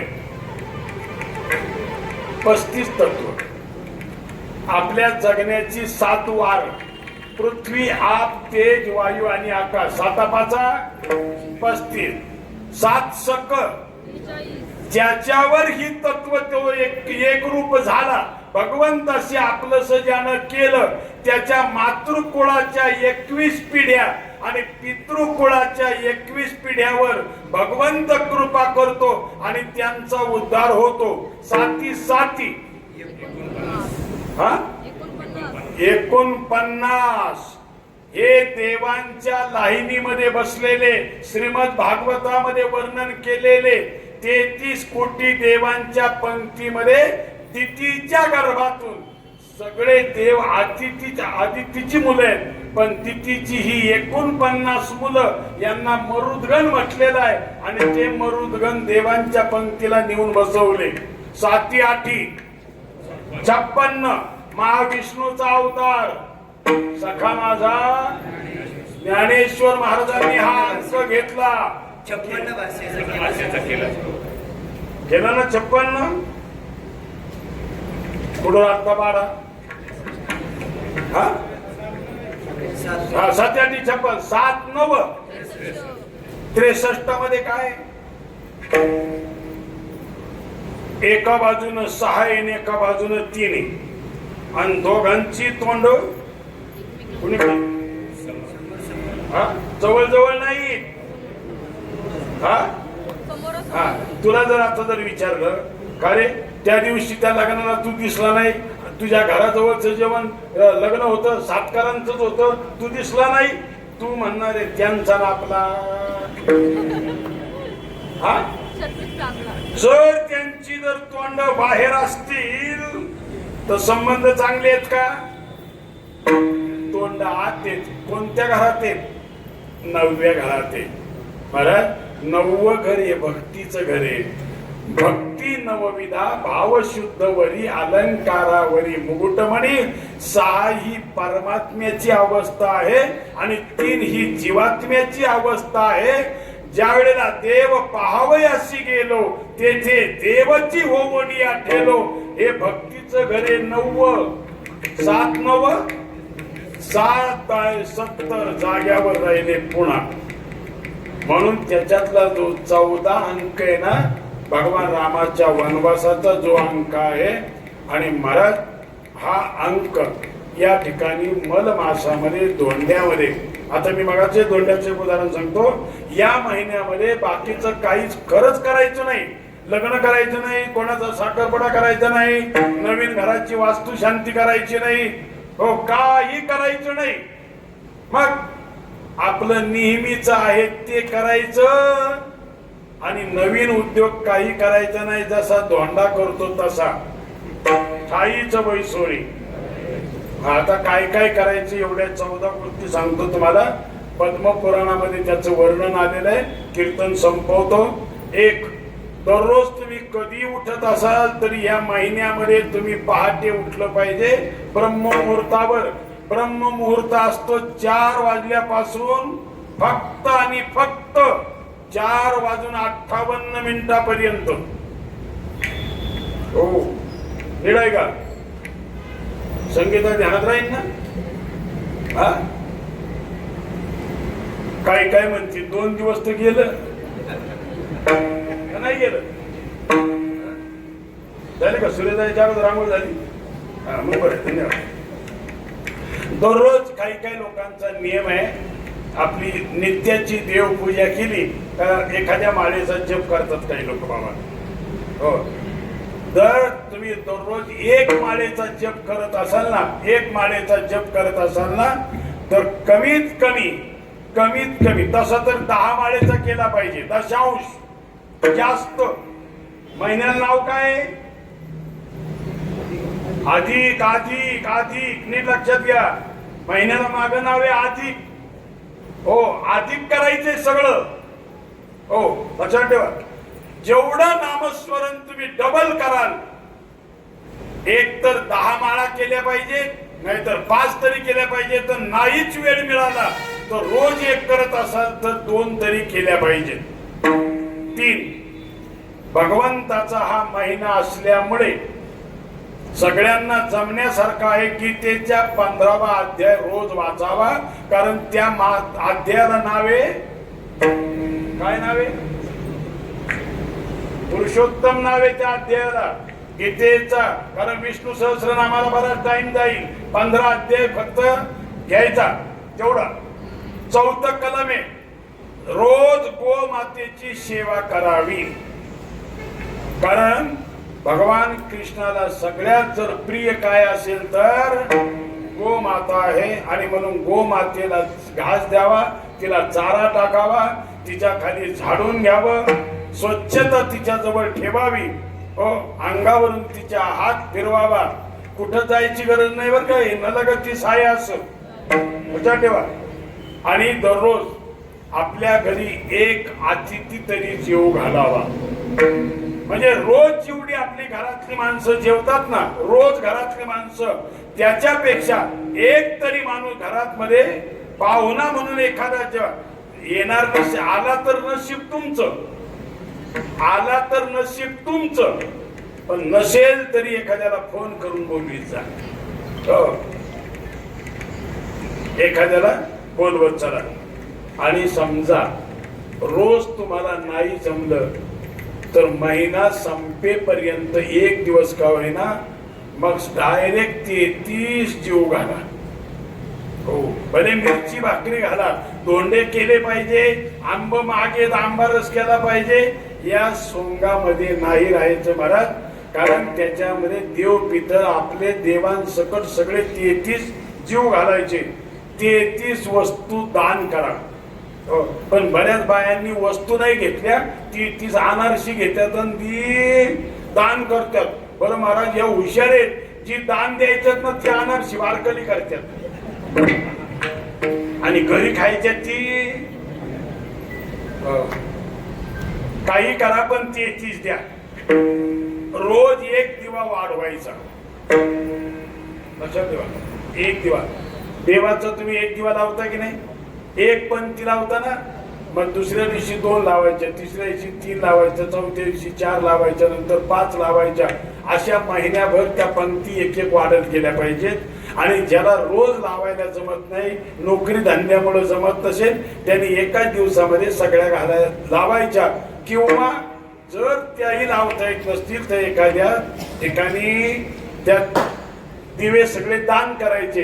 कारण मी आता दानाची भाषा बोलतच नाही महाराज, इमानदारी सांगतो, थोडस कटू वाटेल, पण दान द्यावा कोणाला सत्पात्र सापडत नाही आता महाराज. दान द्यावं कोणाला सत्पात्रच नाही, कारण ज्याला दान द्यावं ते बाजारात येऊन विकते. हो, तुम्हाला आता काय सांगू महाराज. हो,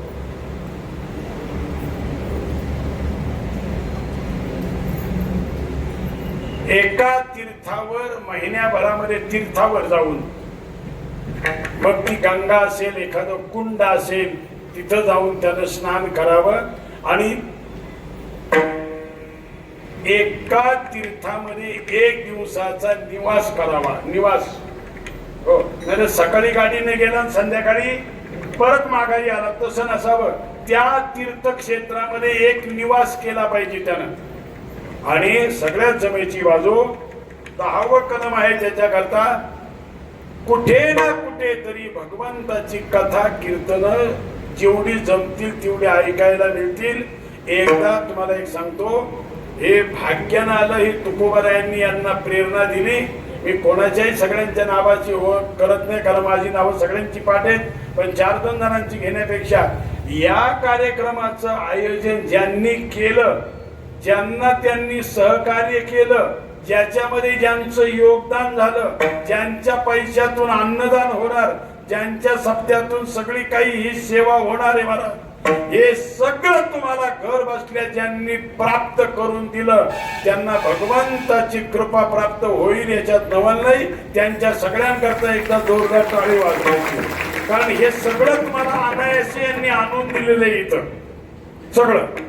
त्याच्यानंतर भगवंताच्या परिक्रमा कमीत कमी रोज तुम्ही देवळात गेल्याच्या नंतर एक परिक्रमा करता आणि घरी जाता तर कमीत कमी 10, तुमची रोजची 1 आणि अधिक 10, 11 प्रदक्षिणा विष्णूच्या मंदिराला करत चला. आणि दुसरी गोष्ट, शंकराच्या मंदिरामध्ये रोज महिनाभर पूजा करा. मग तुम्ही म्हणाल पुरुषोत्तम मासे, विष्णूचा मासे आणि शंकराची पूजा नका महत्व दिलं इथं, कारण महाराज हरिहरा भेद नाही नका करू वाद, एक एकाचे हृदय गोडी साखरेच्या ठाई.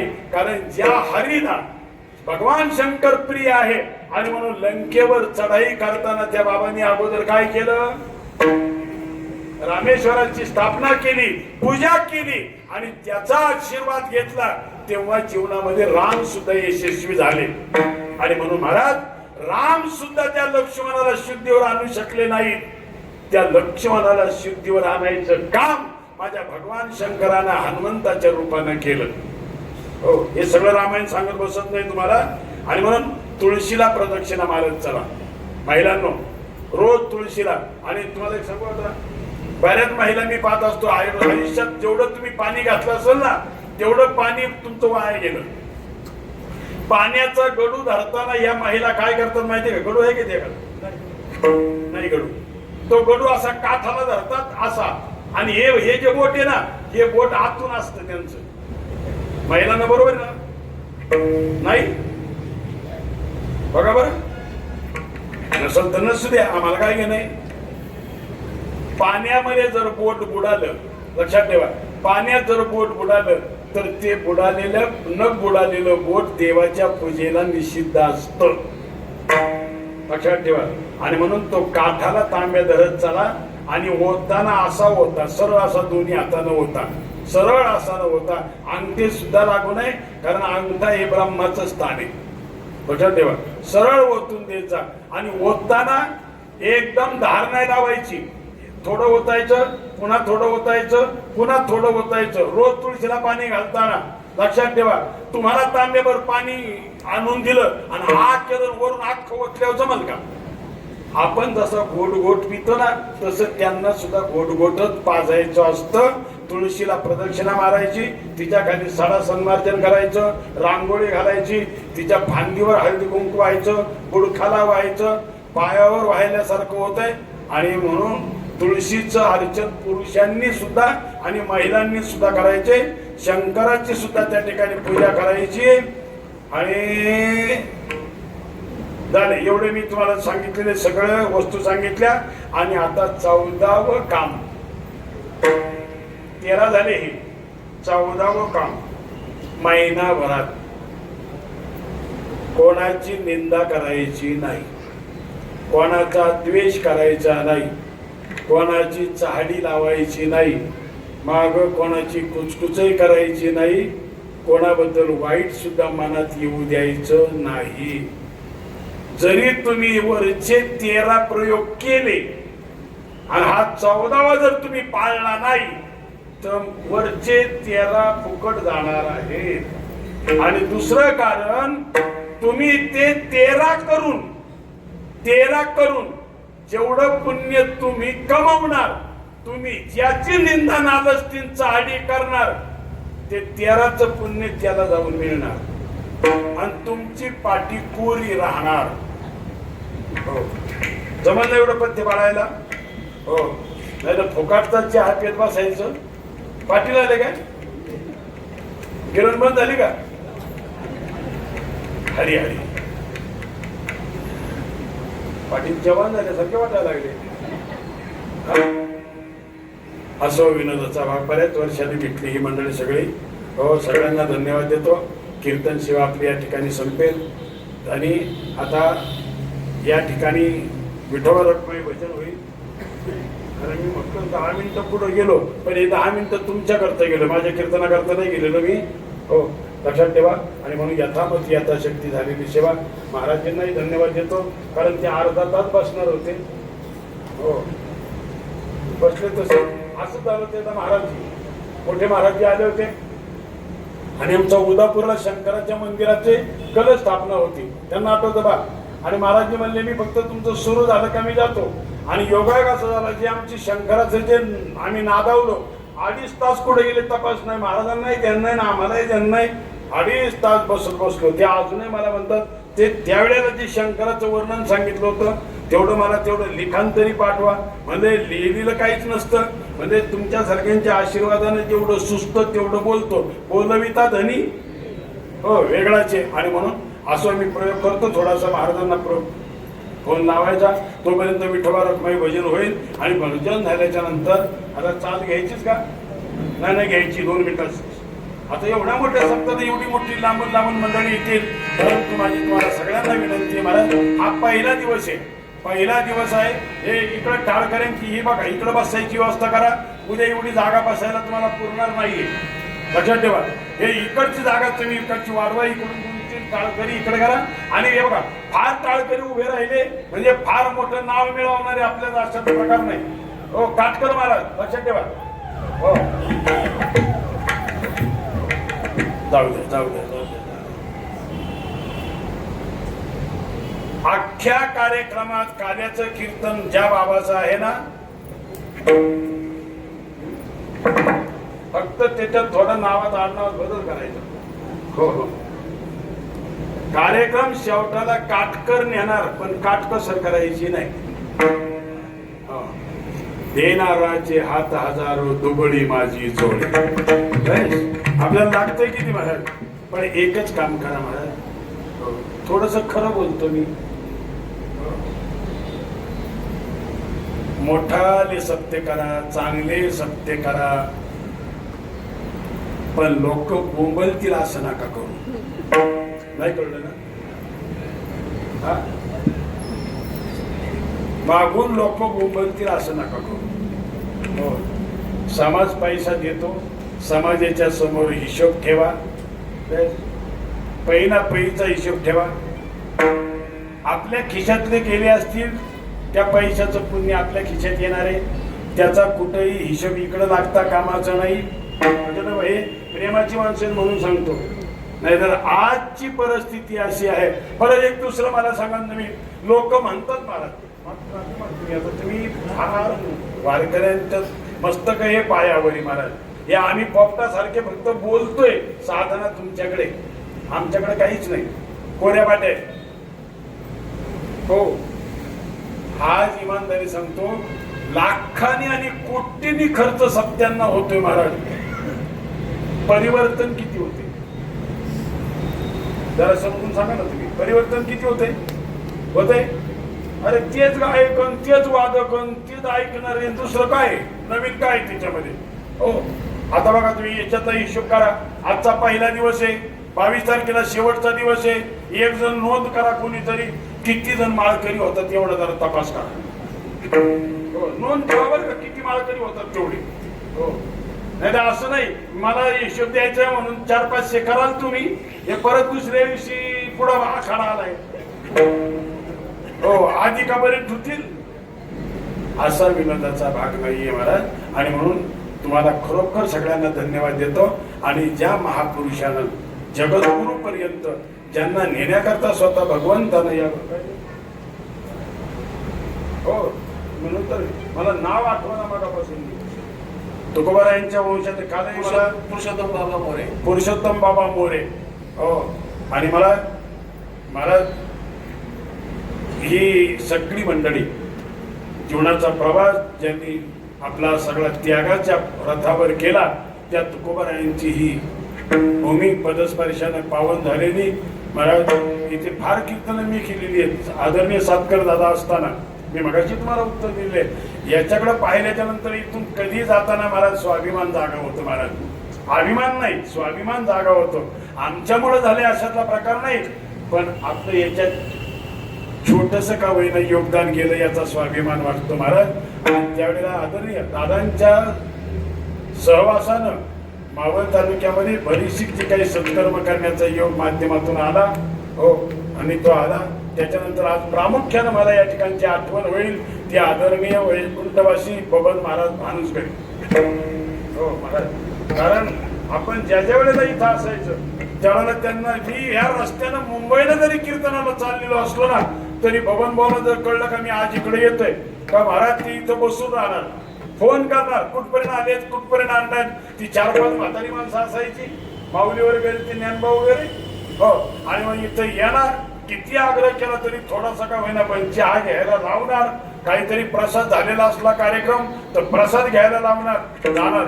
मला एवढं प्रेम त्यांनी आपलं जीवनाचं सारं इथं सर्वस्व सुद्धा या मंडळींनी अर्पण केलेलं होतं. आणि खरोखर त्या सगळ्या मंडळींना आज या ठिकाणी स्मरण होते, आठवण होते.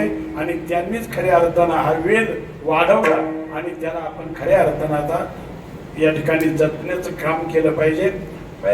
नाही कोणाला जपता आलं ना, माझी तुम्हाला हात जोडून विनंती आहे, नाही कोणाला जपता आलं ना बरं का, जे जपत्यात ना हो, जे जपत्यात ना त्यांच्या टंगड्या ओढायचं काम तरी करू नका आयुष्यात, एवढं तरी काम करा. नाहीतर पुढं चाललंय त्याला बदनाम कसं करता येईल ते कसं करता येईल.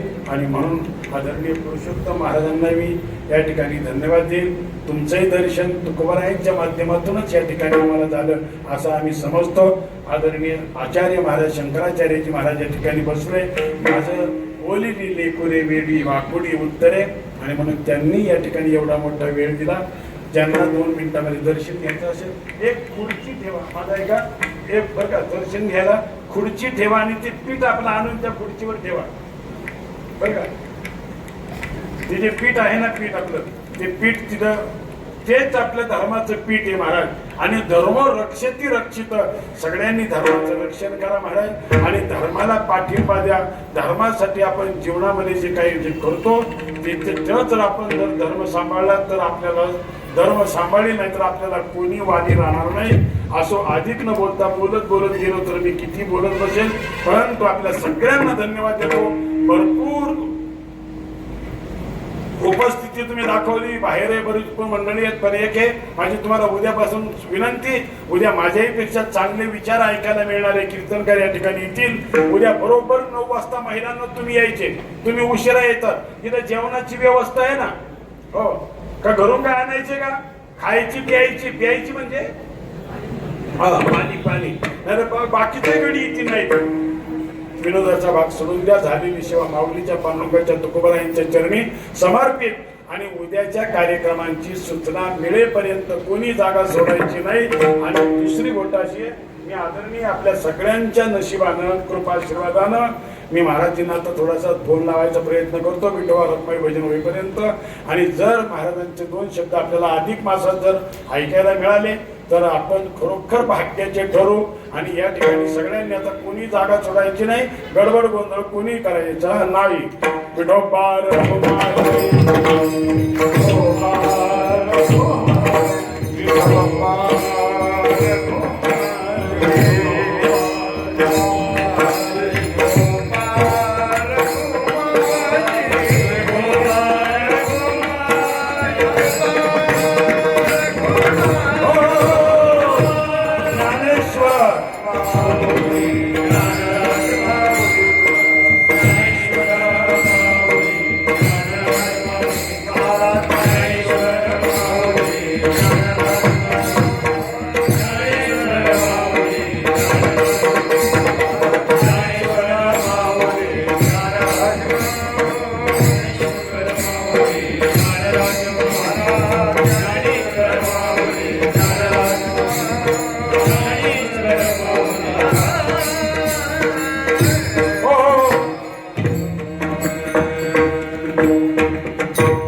या इकडं पुरुषोत्तम महाराज.